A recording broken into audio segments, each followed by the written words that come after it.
با پرویز سیبیلت خیلی قشنگه.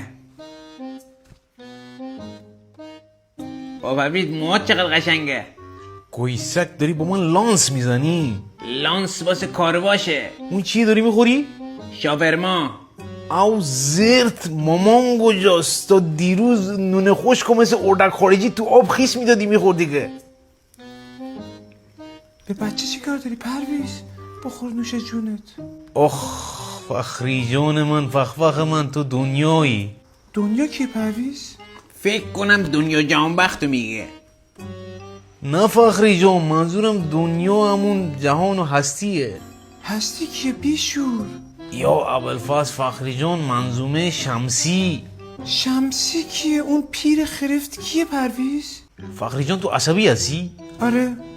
آها فهمیدم، تو دوران پی ام سی هستی. آره پی ام سیه، الان هست که مامان موزیک ویدیو پخش کنه. آره بی سواد، تو دوران پی ام اس هستم.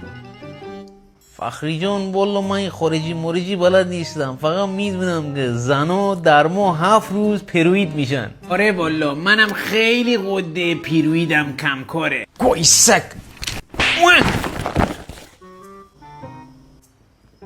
برو خودت جمعش کن.